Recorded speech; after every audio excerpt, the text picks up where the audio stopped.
This is what I actually look like when I wake up. This is who you see or would see after lights, camera, action comes off and the makeup comes off and, I'm back home and I'm ordering Uber Eats and I'm tired and I gotta walk my dog and it's midnight and I'm on my phone. Like, this is who you're with. And I also want to see that version of you. And I know if more people showed up in that version of themselves, first of all, I believe you'd be so much more magnetic because very few people have that courage. I believe it's actually the most beautiful thing. Someone just being vulnerable. I fall in love with everyone a little bit that's vulnerable. I think we all do. And then we can also be discerning and be like, thank you for your vulnerability. Thank you for showing that. Because every person has lights and shadows. You're not going to find someone with no shadows, but are these the shadows that you choose to dance with? Some people's shadows are completely not conducive to your path, right?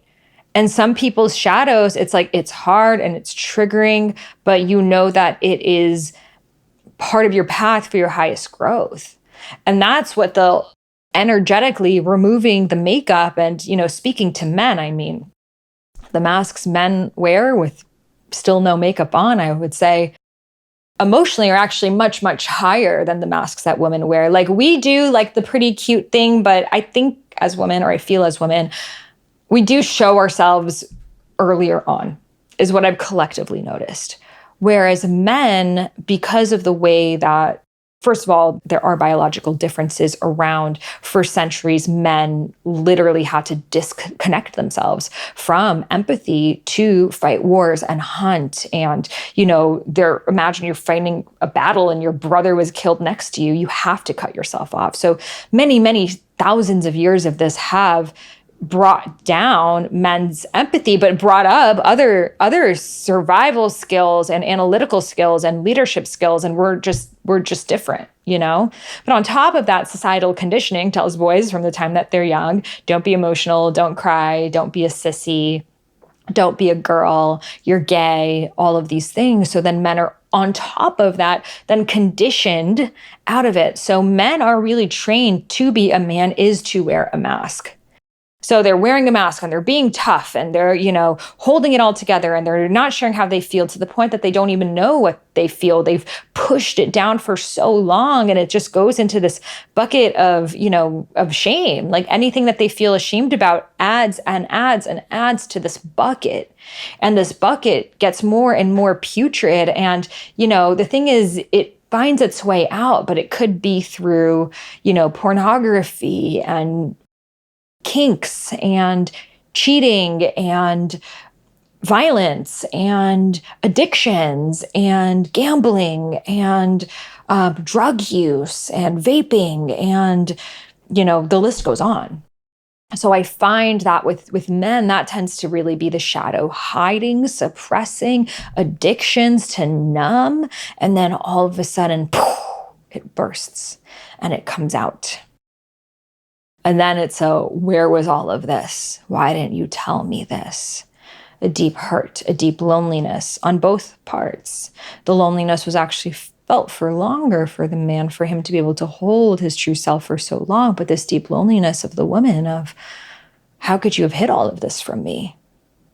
Didn't you really love me? Doesn't love mean we tell each other these things? But the man feeling, if I told you all of these things, you would have left me. And the truth is, the woman might have. So this is the dance I see in many relationships. And, what these journeys really taught me, and again, obviously I've been in this situation, I know about it so well. What this journey really taught me is the only way above, I can't say out, but to move beyond this role, these masks that we're both playing, is to just put our own guard down. to put our own guard down and say, this is what it is. This is frizzy hair. These are baggy eyes. This is hair on my legs. This is stomach fat. This is uncertainty and anxiety and eating too much chocolate and, spending too much time scrolling. And, here's me. And here's beauty and here's shadow. Show me you. And for them to also put down that guard and say, here's me, here's some numbing and avoidance, and here's what I'm numbing and avoiding from, and this is what I've struggled with, and this is my childhood, and this is how it manifested, and here's how I'm healing it, and here's how it still shows up, and both parties sharing these aspects of themselves and communicating of when this thing shows up for me, the best way to support for us to remain in connection, even when we want to go apart, is this. And, likewise, and both to not take it personally, because the problems that end up destroying a relationship were often issues that already existed in that person before the relationship. It's just the relationship now brought it forth.